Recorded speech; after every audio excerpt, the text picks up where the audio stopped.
Catatan penerjemah bahasa Inggris. Sudah sejak 1924, saya dan suami saya, Norman Hapgood, berdiskusi dengan Stanislavski tentang kemungkinan menerbitkan hasil-hasil pengalamannya selaku aktor dan pelatih aktor dalam perkumpulan seni peran yang paling terkemuka seabad yang silam. Tapi dalam beberapa tahun setelah pembicaraan pertama itu, berbagai hal menghalangi inovator besar itu mewujudkan keinginannya. Stanislavski terlalu terserap oleh tanggung jawab pekerjaannya di Moscow Art Theater, di mana ia bukan hanya salah seorang pendiri dan salah seorang direktur bersama Nemirovich Devinsko, melainkan juga salah seorang aktor utama.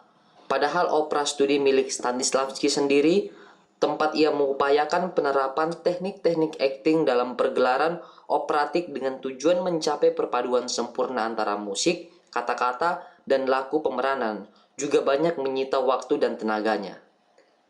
Faktor penghambat ketiga adalah temperamen Stanislavski sendiri. Daya kreatif dan artistiknya yang luar biasa itu tidak pernah sungguh-sungguh terpuaskan. Hingga hari terakhir hidupnya, faktor penghambat ketiga itu mendorong dia untuk mencari, menguji, dan memilih pendekatan-pendekatan seni peran baru sehingga ia bimbang memfinalkan kesimpulan apapun juga. Stanislavski selalu berharap menemukan jalan yang lebih baik menuju cita-cita luhurnya. Lebih jauh lagi, ia takut jangan-jangan catatan tertulisnya nanti memiliki aspek tetap seperti dalam tata bahasa, semacam aturan-aturan ketat dan baku, semacam kitab suci. Ia akhirnya luluh dan mau berbagi kisah melalui media cetak dengan seniman-seniman di seluruh penjuru dunia. Yang mendorongnya adalah pemikiran bahwa orang-orang lain mungkin akan menerima stimulus dari dia untuk membuka dan menapaki jalan-jalan yang baru. Pada 1930, setelah lama menderita penyakit berat di Rusia, Stanislavski datang ke Prancis Selatan dengan berbekal cuti dari art theater dan tinggal lebih dekat dengan kami. Maka tibalah saatnya untuk menetapkan bentuk akhir buku yang sudah dipersiapkan lama. Pada tahap ini, Norman Hapgood, penyunting dan kritikus drama, mendorong dia untuk menuangkan berbagai aspek metode Stanislavski dalam satu buku saja. Persiapan-persiapan batin seorang aktor dan sasaran teknis lahiria untuk menghadirkan tokoh-tokoh secara hidup di depan penonton. Dalam rancangan-rancangan awal di Riviera, kedua bagian itu hadir berdampingan. Setelah itu, Stanislavski pulang ke Rusia untuk bekerja lagi. Ia sudah tidak dapat bermain, tetapi terus menyutradarai produksi-produksi baru dan melanjutkan menulis. Berbulan-bulan kemudian, ia mengirim saya manuskrip sepanjang satu buku tersendiri. Ia sempat kekurangan waktu dan tenaga untuk menyunting seluruh bahan yang ada. Selain itu, ia khawatir bahwa penerbitan akan tertunda dan bukunya akan menjadi kelewatan tebal kalau seluruh bahan itu dituangkan menjadi satu buku. Jadi ia memutuskan untuk membatasi bahannya pada persiapan batin aktor atau seniman lain apapun yang berurusan dengan penciptaan tokoh. Naskah ini diterbitkan oleh Theater Art dengan judul An Actor Prepare pada 1936, 2 tahun lebih awal daripada kemunculannya di Rusia sendiri. Dalam surat-surat Stanislavski kepada saya dalam kunjungan saya 1937, Stanislavski bercerita tentang lanjutan buku An Actor Prepare itu, yakni buku yang sekarang Anda hadapi ini. Ia juga meminta saya melihat naskahnya yang berjudul Front Book for Othello, yang ia tulis di Prancis untuk memadu suatu produksi di art theater yang tak mungkin ia awasi secara langsung. Ia merasa tulisannya itu mungkin juga akan menarik untuk kalangan teater berbahasa Inggris. Namun waktu itu, kedua naskah tersebut masih dalam bentuk yang belum memuaskan baginya. Ia masuk terus menggarapnya hingga ajal menjemput pada tahun berikutnya. Tak lama kemudian, Perang Dunia Kedua pecah. Komunikasi jadi semakin sulit.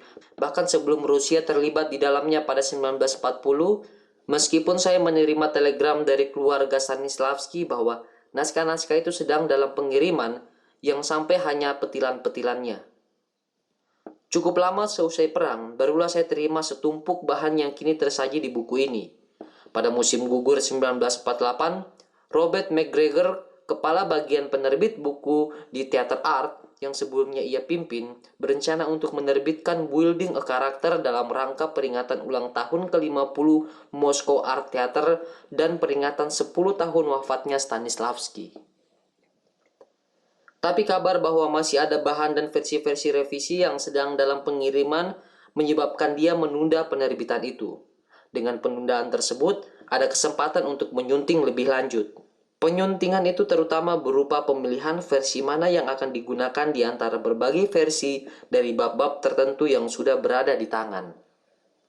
Dalam lanjutan buku An Actor Prepare ini, persiapan seorang aktor, dalam versi terjemahan bahasa Indonesia oleh Asrul Sani, settingnya masih tetap sekolah drama dengan auditorium dan panggungnya, yang merupakan bagian dari kompleks fasilitas milik suatu kelompok teater permanen. Di sini kita berjumpa dengan para siswa yang sama dengan mereka yang terlibat dalam An Actor Prepare itu, yang mewakili kumpulan aktor muda yang khas.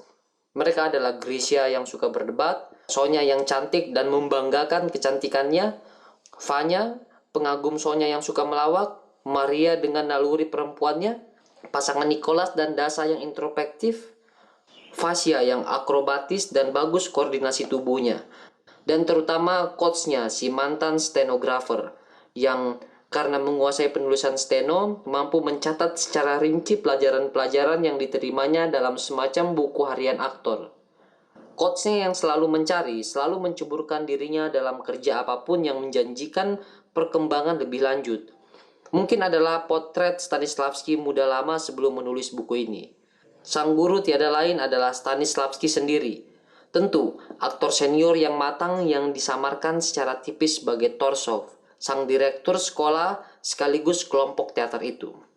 Torsov dibantu oleh Rachmanov yang sangat kreatif dalam membuat alat-alat bantu visual dalam memberikan latihan penubian dan dalam mencari sarana untuk menjelaskan kepada para siswa segala sesuatu yang disampaikan oleh Torsov. Penekanan buku ini sama halnya dengan buku Stanislavski, My Life in Art dan An Actor Prepare, adalah pada acting sebagai seni dan seni sebagai ungkapan tertinggi sifat hakikat manusia. Bahwa Stanislavski terus-menerus kembali pada kajian tentang sifat hakikat manusia, itulah sentuhan yang menandai apa yang kemudian dikenal sebagai sistem Stanislavski. Inilah basis semua teori dan inilah alasan mengapa teori-teori itu selalu sedikit berubah-ubah. Setiap kali kembali pada kajian tentang manusia, ada hal baru yang dipelajari.